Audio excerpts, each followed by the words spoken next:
To simplify the hands, let's attack this process in three main phases. Number 1, anatomy. Number 2, construction. And number 3, style and rendering. By the end of this video, you will know exactly how to draw any hands in any pose from any angle. These are the 5 bones that make up the palm of the hands and the knuckles. We call them the metacarpals. Now, don't mind this group of bones down here in the palm. We can just simplify those down into a little oval or an ellipse. Notice how these metacarpals taper off in the middle and then curve out and flare at each end. This is because they serve as sockets for the other bones to insert themselves into, as we can see here from the anatomy example. Let's quickly sketch all of these bones onto paper so we can wrap our brains around their form. Now, once we have all 5 metacarpals complete, just trace the outline around them and you'll see exactly how they form the main hub or the primary base camp where the fingers will land. All that's left now is to attach the fingers and the thumb. So let's look at how the fingers are made. Each finger is made up of 3 separate bone sections. Section 1 is called the proximal phalanx. Proximal meaning close or nearby. Section number 2 is going to be the middle phalanx, and that pretty much speaks for itself. Now, section 3 is the distal phalanx, and here distal just refers to how far this bone is from the knuckle. And there we have it, proximal, middle, and distal. Now, the only thing we need to remember is just that when it comes to the thumb, it has 1 less phalanx than the other 4 fingers. So it only has the distal and the proximal. There's nothing in between. And that's pretty much it. Now we're done with the anatomy section. So to construct the hand, let's start by drawing 2 simple squares, one on the bottom and one slightly longer one on the top. The top one is going to be for the fingers and the bottom one is going to be for the palm. Now let's round out these flat corners by adding some curve to the edges of the top and bottom portions. Now what we're left with will be somewhat more like a mitt or a glove. Next, map a center line from the top to the bottom and one horizontal line right through the palm itself. This will help us keep everything aligned. For the thumb, we can just drop in an oval slightly tilted to its side, and then we can start adding in the fingers by drawing lines up from the bottom of the palm to the top arc of the finger section. This naturally gives us the height of each finger without having to guess. For the thumb and pinky, we can just extend the arc down from the top of the fingers until it crosses each one of their paths. And voila, we have all 4 fingers and a thumb. If we finish off with 4 little circles for the knuckles, then we're ready to start building the hand in basic shapes. We can use basic cylinders to represent the 4 fingers and the thumb, and for the base of the hand, we're going to use this pentagon shape here. Now, pay close attention, because the way you draw this shape is extremely important. The palm of the hand is not just a simple flat shape. It's actually more of a curvy and rounded pentagon with a visible concave in the middle. By sketching this shape in rotation, we can quickly see the true nature of its form and why it's so critical in establishing the position of each finger on the hand. Finally, we're going to finish off this blueprint by marking off each individual section of the fingers, the proximal, middle, and distal phalanxes, like we just learned about in the anatomy section. And now we have the entire blueprint necessary to start rendering realistic and believable hands.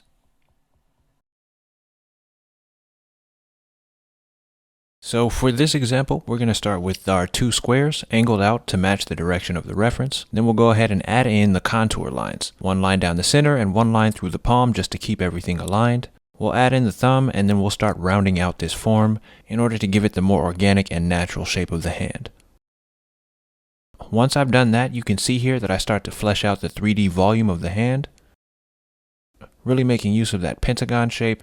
And then right after that, we'll add in the fingers by drawing these cylinders on each corresponding knuckle. Remember that the goal here is just to draft the mannequin version of the hand. This is still our foundation. After we do this, then we'll add in the detail.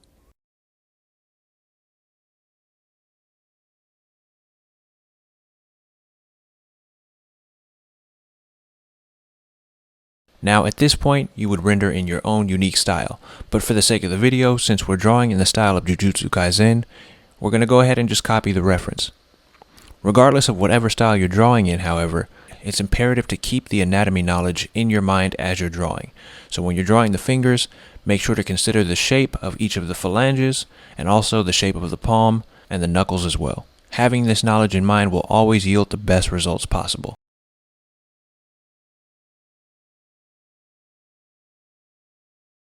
Now, a quick tip for drawing the nail. Most people frequently make the mistake of drawing the shape of the nail like one of these shapes. But in reality, the fingernail starts off smaller out at the base and flares outward as it moves toward the fingertip.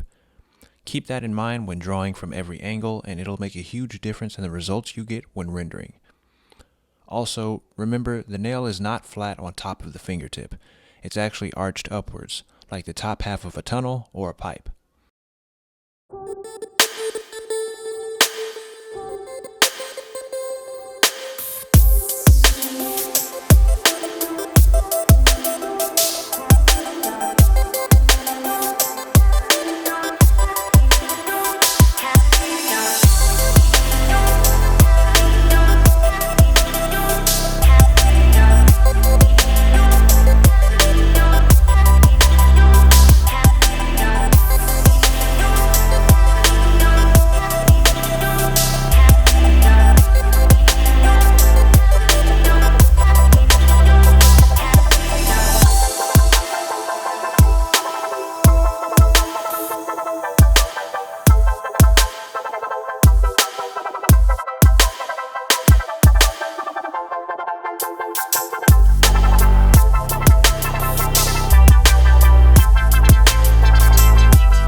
Okay, so that's it for this video. If you made it this far, thanks so much for watching. Make sure you like and subscribe.